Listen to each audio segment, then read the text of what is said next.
नमस्कार, स्वागत है एक बार फिर। Welcome back. इस वीडियो में हम भगवत गीता के 11वें अध्याय का 9वां और 10वां श्लोक चैंट करना सीखेंगे। In this video we will learn how to chant the 9th and the 10th shloka of chapter 11 of the Bhagavad Gita. The shloka number 9 goes like this. 9 श्लोक को हम इस तरह से चैंट करते हैं। संजय उवाच एवमुक्त्वा ततो राजन् महायोगेश्वरो हरिः दर्शयामास पार्थाय परमं रूपमैश्वरम्। पहले देखते हैं इस श्लोक में पहला और तीसरा चरण कहाँ पे छूटते हैं। मैंने कैसे चयन किया था? एवमुक्त्वा ततो राजन्। अभी अगर आप देखेंगे आपकी किताब में राजन महायोगेश्वरो ये एक शब्द दिखाई दे रहा है। इसमें से पहला चरण छूटेगा और दूसरा चरण आरंभ होगा। तो न आधा जो है इस पे चरण छूट जाएगा। तो कैसे होगा? संजय उवाच एवमुक्त्वा ततो राजन्। ये आप अपनी किताब में नोट करके रख लीजिएगा। अकेले बैठ के चैंट करेंगे तो इजी होगा। दर्शयामास पार्थाय। तो ये तीसरा चरण यहां पे छूटेगा। अभी देखते हैं इस श्लोक में कौन कौन से नियम लागू होते हैं। The rules that apply on this shloka. Let's have a look. पहले चरण और दूसरा चरण कहां छूटेगा हमने आपको बता दिया। इसके अलावा दूसरे चरण की समाप्ति पे जो विसर्ग आ रहा है उसका उच्चारण केवल और केवल ह होगा। चूंकि यहाँ पे ई की मात्रा के साथ आ रहा है, छोटी ई की मात्रा के साथ, तो उसका उच्चारण ही होगा। कैसे होगा? महायोगेश्वरो हरिहि, ऐसे करके आएगा। तीसरे चरण में चैंटिंग के हिसाब से कोई नियम है नहीं। चौथे चरण में म के ऊपर अनुस्वार के बाद का अक्षर है र, और अनुस्वार के बाद जब र आएगा तो अनुस्वार का उच्चारण होगा म। तो ये हम अपनी किताब में नोट करके रख सकते हैं। चलिए एक बार मिलके चैंट करते हैं। मैं करूंगा, मेरे पश्चात आप चैंट करिएगा।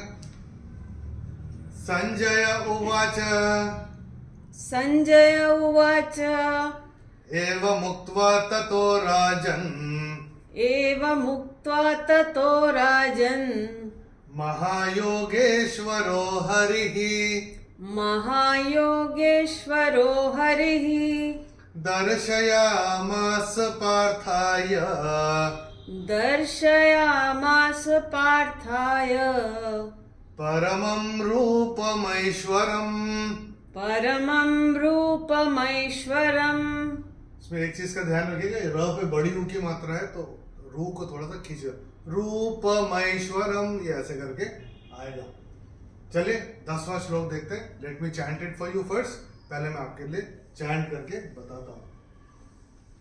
अनेक वक्त्र नयनम अनेकाद्भुत दर्शनम अनेक दिव्याभरणम दिव्यानेकोद्यतायुधम।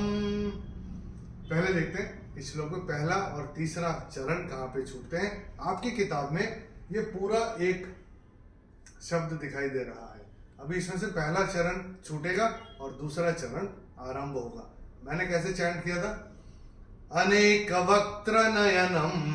तो ये जो अनेक वक्त्र नयनम, ये जो म है, ये म का कंस्ट्रक्ट कैसे है? म हलंत प्लस अ। तो ये म हलंत होकर यहाँ पे छूट गया चरण,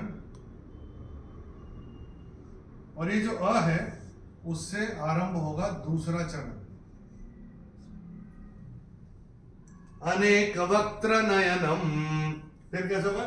अनेकाद्भुत दर्शनम अनेक दिव्याभरणम। तीसरा चरण यहाँ पे छूटेगा। अभी देखते हैं इस श्लोक में कौन कौन से नियम लागू होते हैं। The rules that apply on this shloka. Let's have a look. पहला चरण कहाँ पे छूटेगा और दूसरा चरण कहाँ आरंभ होगा, यह नियम हमने आपको बता दिया। इसके अलावा चैंटिंग के हिसाब से कोई नियम इन दोनों चरण में, पहले और दूसरे में नहीं है।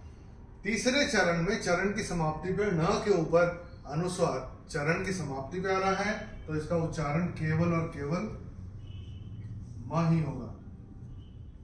अनेक दिव्याभरणम, ये ऐसे करके आएगा। और चौथे चरण में चैंटिंग के हिसाब से कोई नियम है नहीं, लेकिन एक चीज का ध्यान रखिएगा, इसमें द्य और ध दोनों आ रहा है, और दोनों का उच्चारण जब हम चैंट करें तो सही आना चाहिए। तो ये कैसे आएगा? दिव्यानेकोद्य तायुधम, ये ऐसे करके आएगा। चलिए मिलके चैंट करते हैं, मैं करूंगा मेरे पश्चात आप चैंट करिएगा।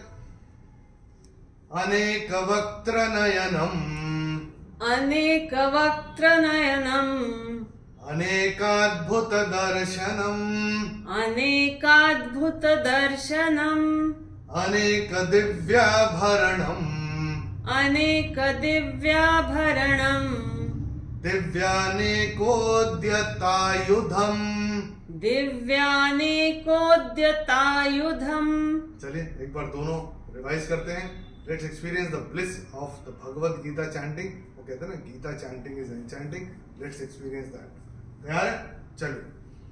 संजय उवाच, संजय उवाच, एवमुक्त्वा ततो राजन्, एवमुक्त्वा ततो राजन्, महायोगेश्वरो हरिः, महायोगेश्वरो हरिः, दर्शयामास पार्थाय, दर्शयामास पार्थाय, परमं रूपमैश्वरम्, परमं रूपमैश्वरम्, अनेकवक्त्रनयनम्, अनेकवक्त्रनयनम्, अनेकाद्भुतदर्शनम्, अनेकाद्भुतदर्शनम्, अनेकदिव्याभरणम्, अनेकदिव्याभरणम्, दिव्यानेकोद्यतायुधम्। दिव्यानेकोद्यतायुधम्।